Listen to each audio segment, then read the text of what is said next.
Alright folks, welcome back to our Final Fantasy VI Playthrough Pro Challenge. This is part number 18, if you can believe that or not. Somehow I can. Alright, picking up where we left off, we were on this weird anonymous island, also known as Triangle Island, and we stopped here for a reason, because I mentioned we would be able to find another party member, and the way that we do that is a little unorthodox, but if you noticed the little text note I wrote up for you on the screen, we need to let this enemy called the Zone Eater engulf everyone in the party at the exact same time. Well, maybe not at the same time, but just, yeah, what he's doing right now, he has to do that to all 4 party members. Now, I know that seems like suicide. You think you're just going to automatically lose the challenge, right? Well, not so fast. You'll see what happens when the entire party gets engulfed by this ugly-looking enemy here. Now, right here you're seeing the scan magic attack. Well, it's not really an attack, but the scan magic. So, if you didn't have the internet back in the days of the 1990s, or if you didn't have any strategy guides, this was a very handy way to see how much health, magic the enemy had, also if they had any weaknesses, that sort of thing. But as I said, nowadays with the advent of the internet, kind of worthless, meaningless, but good for its time. Alright, so we have one more enemy left to take down, or one more of our allies left to get eaten up, and then we will see exactly why we chose to do this.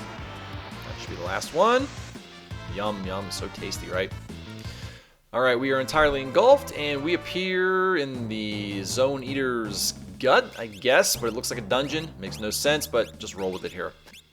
Alright, so I mentioned there's a couple things we can do here. There's an optional ally that we can pick up, but we're not going to do that. We're just going to get the treasures in this dungeon, and then come back for the helper, the ally later. You'll see why. Now, very important, have the Moogle Charm equipped. A lot of these enemies are extremely difficult, especially for this part of the game, for our levels. Ooh, check that out, by the way. The Genji or Genji armor, if someone's going to correct me on that. Whatever you want to call it, I really don't care. Extremely high defense power. Yeah, check that out. Absolutely equip that immediately on whoever needs it the most. I tend to put it on Sabin or Edgar. And you're going to see why it's important to jump across those bridges, and you have to do it while they're not in front of you, or you will get knocked down here. Ooh, a red jacket. We've seen this before, but if you haven't equipped it already, yeah, put it on whoever needs it, and it's typically going to be Sabin or Edgar, one of the two. So we have Genji armor and the red jacket fully equipped on both of our best attackers, at least in my opinion. And now we're going to continue on and try to get the rest of these treasures here before continuing on with the next part of the dungeon. Hop across when it's safe. Magical Brush is a nice tool for Relm. Obviously that means she's still around, but we haven't found her yet. Hop across, one last chest to get, and whoops.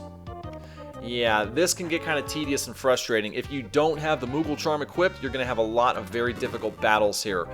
And if you're at the proper levels, it's not that big of a deal. But right now, play it safe. Again, in a no-death run, don't take any chances. Have that Moogle Charm, Charm Bangle, whatever. Have it equipped, have it handy.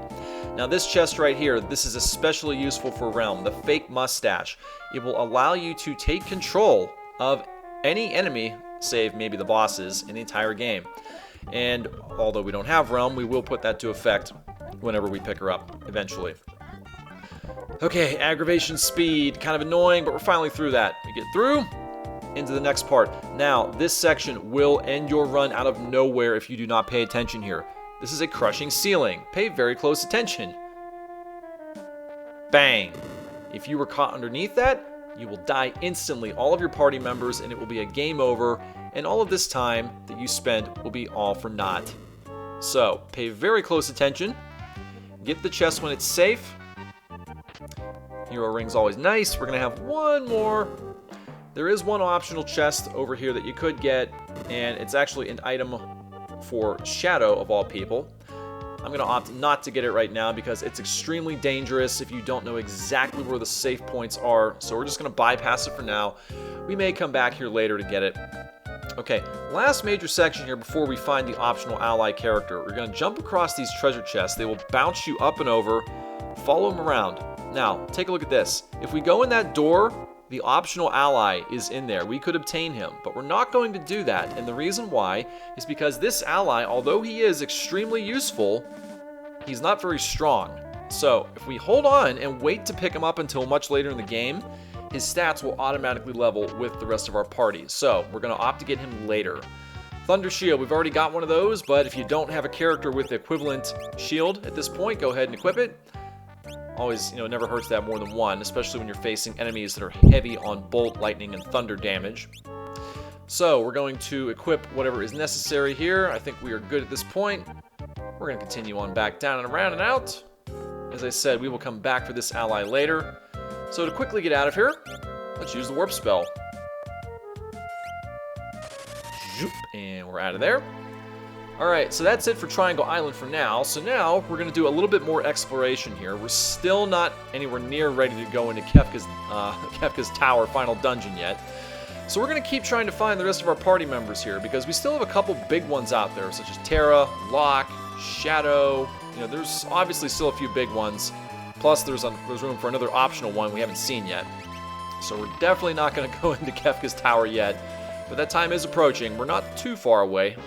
We just have to do some power leveling, and that'll be done offline. Alright, now we get back into Edgar's castle here. One thing you're going to notice me doing is we're going to go to the item place with Edgar in tow, and that's important because he halves the amount of money that you have to spend on all of the items here. So I'm going to buy a couple more tents, a couple tinctures. Again, tinctures are nice to have in case you start running low on MP and you don't have any save points around to automatically rejuvenate yourself. So get what you need, make sure you're fully stocked, and then we're going to go ahead and rest. I'm not going to burn a tent out in the middle of the open when I can just save for free. It's not an actual inn, it's just a free save point basically. So use it, rejuvenate yourself. We're going to go back to essentially the entrance of this castle here, and we're going to go to the point bottom left where we can move the castle underground. Now you might say, why are we doing this? We've already been to Figaro. Well, yes we have, but that's not where we're going. What do you mean, Bill? Well, check this out. We go back underground, we start moving towards Figaro. Something odd. We bumped into something. Well, yes, let's take a look and explore, because it's certainly not Figaro. What could it possibly be? Well, let's go down here. Yeah, whatever that is. Alright, now we're going to go back down and around through this tunnel here. And, ooh, we've never seen this before. So, we've got a couple optional chests here. Wing Edge. We've never seen this weapon. What is it? Well, any kind of an edge weapon is useful for Celeste or Locke. Mortal Blow from the back row. Ooh, and only for Locke. Wow. Now, Locke's not in our party, so that definitely tells us that he will be obtainable, as if we didn't already know that by this point. Then we have another bland ether here. And we go down through here, and we have one more chest. What is it? Ooh, it's a monster in a box. And what exactly is it? Well, if you're familiar with Final Fantasy lore, this is the Master Pug, also known as Master Tonberry in later versions of the game. Decent HP, not really weak to any major magic, although you can put him to sleep and then cast a whole bunch of magic spells on him and take him down that way. But again, at this point, if you don't know what to do, I have nothing to say to you. There's part 1, and there's part 2. And here's my favorite part. Here's part 3. We win. Now, that went by kind of fast. The greatest dagger. That is extremely powerful. Check this out. 224 compared to what he's using right now. One of, if not the most powerful daggers in the entire game. It is a holy-based dagger. Very, very useful. Use that against almost any enemy in the game for lots of mega damage here. So, we got that, and we got one more chest to pick up here. What is it? Doom Darts. That is only usable by Setzer, of course. And as you can tell, they will cast Doom automatically on random enemies here. So, very useful to have. But we're not going to be using Setzer for quite a minute, or 2, or 50. Alright, a couple more chests here. Magicite. What else do we got here? Another Ether, I believe. And, oh no, it's X Potion. Close enough. That's X Potions, in case you forget by this point, will automatically refill your health. Not your magic, but certainly your health. Alright, another save point here. Use it if you want to. And we come to what looks like Doma Castle, but nope, it's not. It's a castle that looks like Doma. This is known as the Ancient Castle. I know, not very creatively named, but whoa, what's going on here? Well, basically, this is a very drawn-out story, and they're telling about what happened back in the War of the Magi over 1,000 years ago.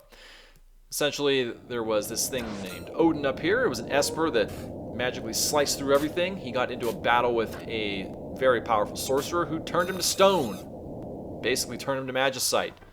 So, that's the backstory. Now we're going to continue on and see what this ancient castle has to hold for us. Go through this door on the right-hand side. It's kind of hard to see. Now, before you do this, make sure you have all of your health and preferably your MP picked up all the way. We picked up a Punisher, and that's useful by both Strago and Relm, and obviously we don't have either of them, but it uses MP to inflict mortal blows, so we are getting some very powerful items and weapons here right now. Too bad we don't have the characters for them. Now this one, this is an amazing chest and an amazing item you can win. Monster in a box. Alright, here's the Katana Soul, optional boss. Very decent HP for an optional boss in the treasure chest, right? Now, yes, he's weak to poison. Ooh, check that out. That water edge put a serious hurting on us, nearly killed Mog. Yeah, like I said, we're lucky we're strong enough to even survive these attacks right now. But if you know Part 1 and Part 2, you already know Part 3. It's kind of cheesy, kind of boring, but you know what never gets boring? Winning. So I don't care. Give me my free stuff. Now, what do we get? 5 magic points, that's not everything. The Offering, Relic, and 30,000 GP for one optional boss in a treasure chest. Now, that's amazing enough. That's going to buy us a lot of awesome stuff, right? But here's the best part of that. The Offering. It is a relic that allows you to hit 4 times with the fight attack, with the fight option. 4 times. Now, if you consider, you combine that with something like the Genji glove. I'm going to call it Genji. I don't care at this point. If you combine it with the Genji glove, it will allow you to hit 8 times with a physical attack. Now, that's not enough. There are other options out there that will allow you to attack even more, which we haven't really gotten yet, but we'll get there. So here's Odin. We go up, we approach him. Turns into Magicite. Now, what exactly does that mean? What do we get now? What new magic spells do we get? Scroll down, there he is. Slice through enemies. Ooh, we haven't seen this one yet. Meteor, and it ups your speed if you level up with this one. So, you could opt to keep this and you could go away and leave the ancient castle because Meteor is a very powerful magic spell we haven't seen yet. Oh, by the way, Blizzard Orb, equipable by Umero, and a Gold Hairpin, which will reduce magic usage to 1, which we'll probably use a little bit later. But yeah, that Blizzard Orb is useless on a useless character. Now here, count 6 steps south of the right-hand throne. You're going to hear a switch passage open. Go over here to the right-hand side. Yes, I know a lot of stuff is happening very fast. Pay attention. Keep up with me here. All right, you don't really have to read this. It's not necessary. Read it if you want to for the story. See that pot on the right-hand side? Go over there. Look what's in there. You get an X Ether. It will instantly fill your MP all the way up to the top. Go down here. Whoa, there's another one of the optional 8 mythical dragons here. Definitely make sure you're fully filled up on life. By the way, don't fight it just yet. Go around it, and there, ooh, is that the queen? Yes, it was, and she was turned to stone during this war. Tear comes from the stone. Now, you're probably wondering, what's going on here? Odin gains a level and becomes Magicite. Ooh, upgraded itself to Raiden. We've never seen this happen before. Now, we lost Odin, but we gain Raiden. Now, what happens here? We gain the Quick Spell. This allows double commands. So, as I said, you can double the amount of attacks and magic you can use here.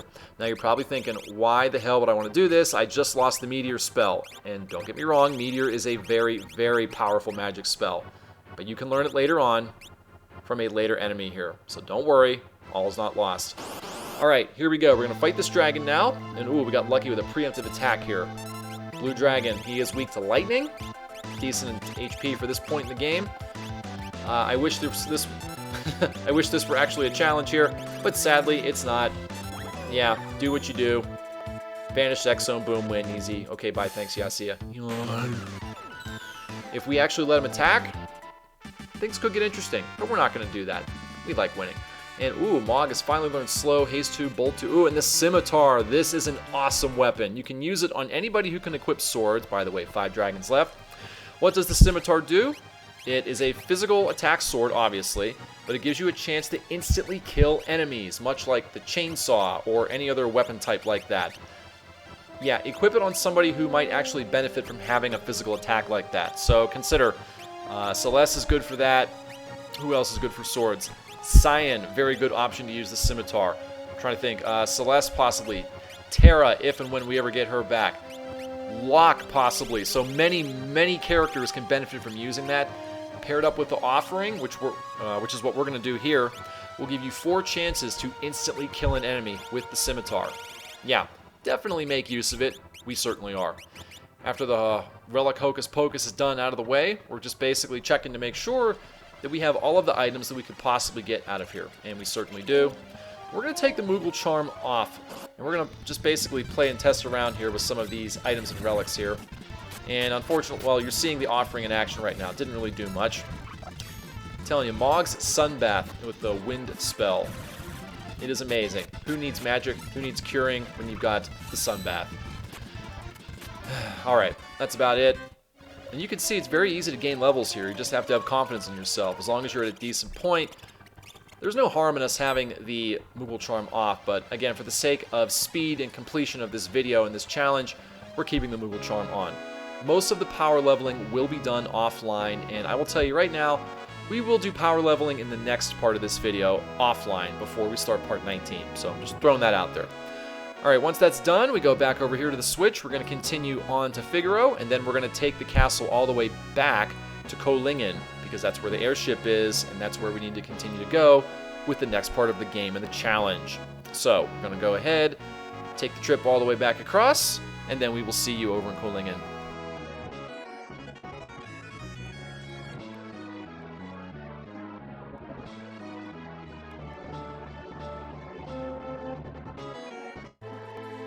Alright, we've made it out of submerge mode, back out of the castle, out of the desert, and into the airship.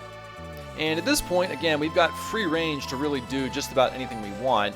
We're not quite ready to tackle Kefka's tower just yet. We're going to do a bit more exploration. We're going to try to get back most of, if not all of our characters before we hit that final dungeon and try to complete this pro challenge. Before we do that, we're going to make a little pit stop in the town of Nikia. We're going to try to rekindle and regroup. Try to get some of the items and things of that nature that we might need. Although I think we're pretty good on items. So I think we'll just do a little quick stay at the inn, get our health and our magic back to full power. Then we'll get the heck out of here, and we will get back onto the exploration here. Now, I will tell you, we are for sure going to get at least one more character back into our party before we end this part of the video. And this is a character that we picked up about right before the end of the World of Balance happened. Although, obviously, you didn't see the end of the World of Balance due to recording software issues. Yeah, I've tried to put that out of my memory. Alright, so back into the blimp, and you already know some of those later characters we picked up, right? Take a guess who it could possibly be.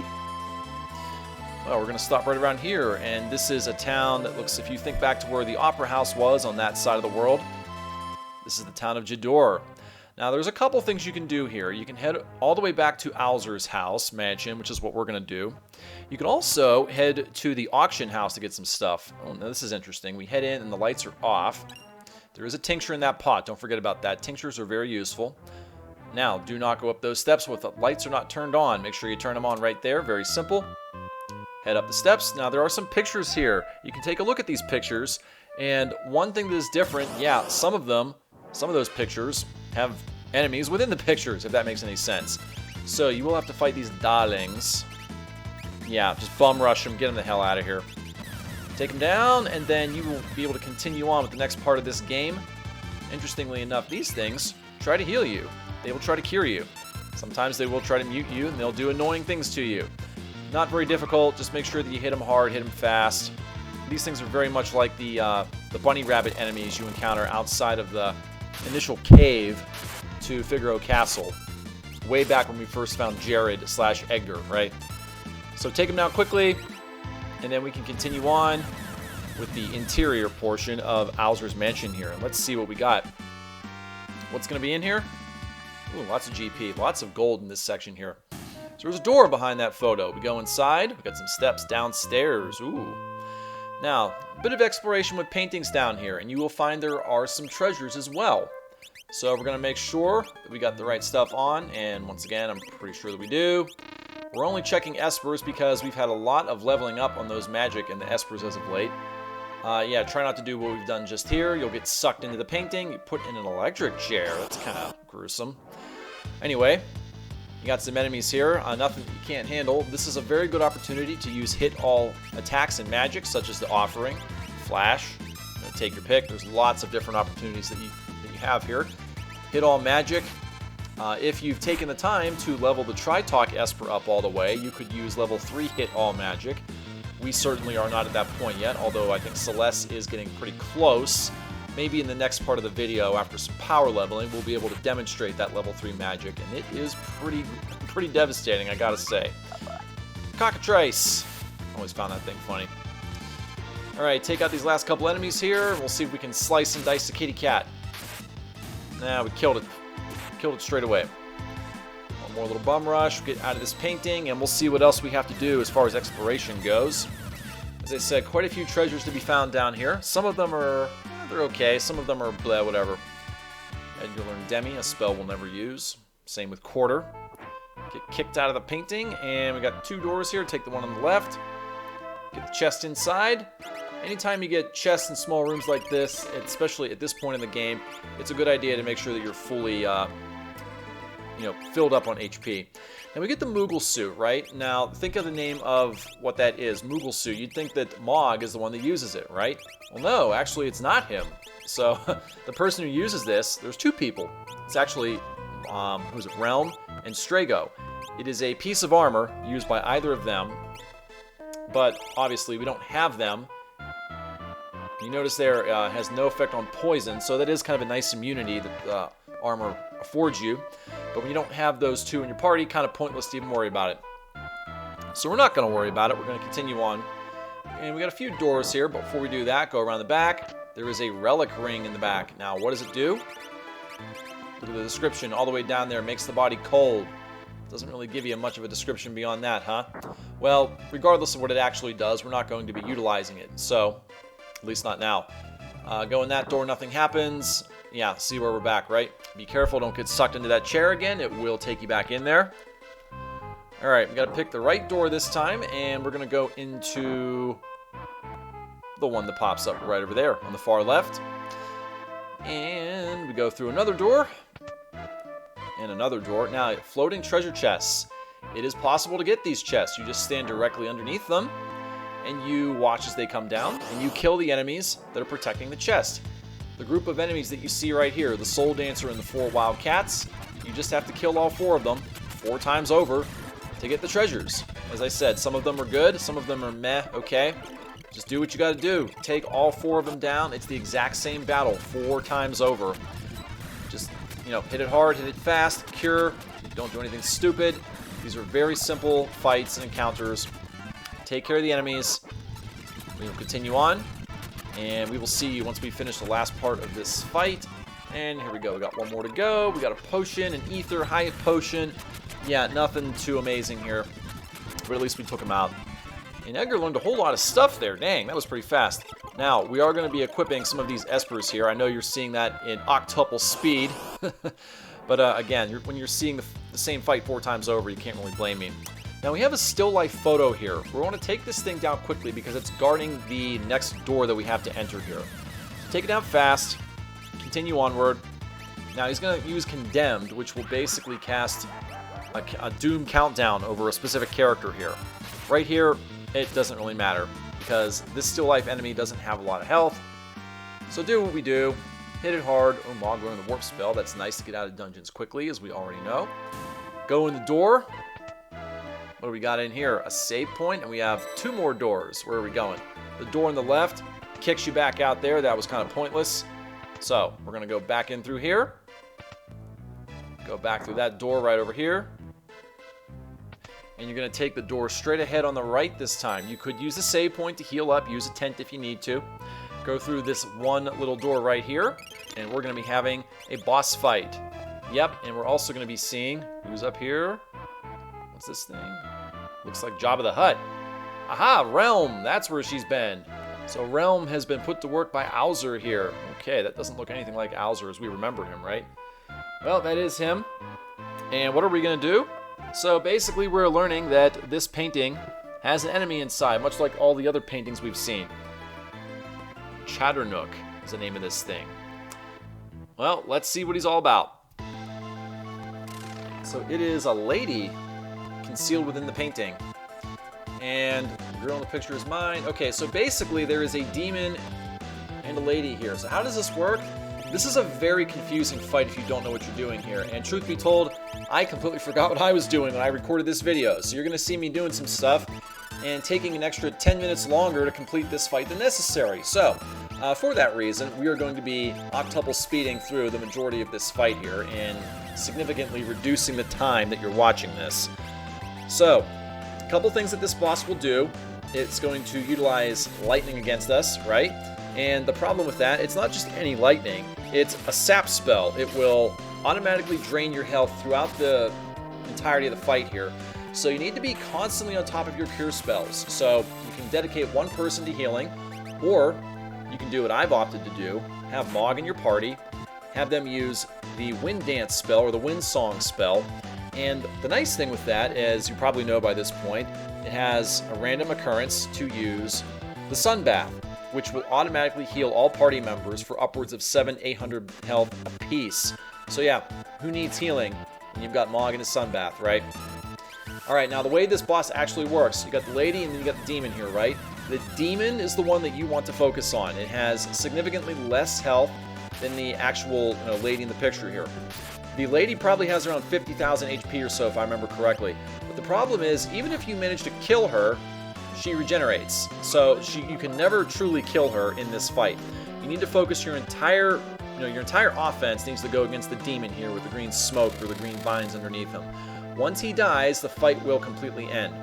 And as you're probably going to notice here, it will alternate between the demon and the lady in the photo. So my advice, as I clearly didn't pick up the first time I did this battle, is to go into straight old defense when you're facing the lady in the photo, like you see right here. Don't bother hitting, because again, you can't kill her really. Focus on healing, defending. You could hit her a couple times, and then eventually you're going to go back to the demon, focus all of your attack on him. Eventually it will go down. Unfortunately, I didn't learn my lesson until much longer into the battle here. So, again, I apologize in advance. We've got 10 minutes of wasted time that we're going to speed through here, so we'll let the video do what it needs to do. And we will catch you at the very end of this, when this completes, and we'll move into the next part of this game. So, while we wait for another minute or so for this boss battle to play itself out, I just want to take a moment to really thank everybody who has been watching this channel, particularly over the last few videos. My subscriber count has essentially doubled, which is incredible, and obviously I'm very thankful for everybody that chooses to watch my videos here. And one other thing I will point out, since we're talking about subscribers and all those great things, I never set out to create this channel or these videos with the intent of getting like 1,000, 10,000, 100,000, million subscribers, whatever the goal may be. I mean, if I happen to get an awesome subscriber count when I make these videos, that's amazing, but that's not my main goal with this. I've always set out with the goal of simply to complete all 170 challenges on all of these trading cards. Anything else that comes with it, any accolades or thankfulness that may come, or subscriber counts that I may gain from that, is wonderful, and I certainly appreciate all of the love that you guys have been giving me over the last couple videos especially, so thank you once again. And I think we're just about done with this video. That was a perfect way to kill the minute with a perfect segue here. Oh, it is. It can be. Goodbye, Chatternook demon. Whatever the heck you call yourself. Get out of here. Yeah, you're gone. What do we get? What's our prize? 6 magic points. That's pretty much it. So, yeah, a lot of these later enemies will give you lots of MP, lots of magic, great opportunities to earn those late game spells. So that takes care of that, and it looks like Relm is officially finished for Owzer here. She's done with that painting, and we are officially going to get her back into the party now, and that's great because we did pick up quite a few pieces of armor and brushes that Relm can use, and we will be putting that to use eventually when we do bring Relm into the party. One other thing I would note is that I remember way back when we first got Strago, I mentioned that he was the best magic user in the entire game. He's certainly up there, but I think Relm is actually better, if you can believe it or not. Yeah, check this out on the bookshelf. Go over there, Magicite Starlet. Now, a brand new piece of Magicite, like we haven't gotten one already. A couple in this video, actually. So, what does Starlet do? Let's take a look at it. We're going to scroll all the way down under Try Talk, and it gives us, wow, a lot of great curative spells. Cure 3, we've had Cure 1 and 2 for a while now, along with Regen and Remedy, but now we get all that plus Cure 3. So you thought Cure 2 was great. Cure 3 is even better. It will basically cure up to 1,000 or more HP, and probably higher as we get later into the game here. So Cure 1 and Cure 2 are basically pointless. You'll be using Cure 3 once you get your MP levels up. Now, one more thing I want to show you before we finish off this portion of the video. This is the auction house. We didn't really do a whole lot with it in the World of Balance, although you could have gotten another piece of Magicite from it. We chose not to do it because it doesn't give you anything amazing here. You can, and I do recommend that you utilize the auction house here because you have another shot at another piece of Magicite, along with some really good relics right here. Like right here we have a hero ring, and hero rings are certainly great, although if you have the right equipment and with the right stats, it slowly becomes outdated. So hero rings are nice, but thank you very much. Don't really need them right now. So that takes care of the town of Jador. We get Relm added into our party now. And that's really all the time we've got for right now. So we're going to go ahead and we're going to save and stop right here. And we will continue on with the next part of our playthrough in part 19 with power leveling offline. Take care.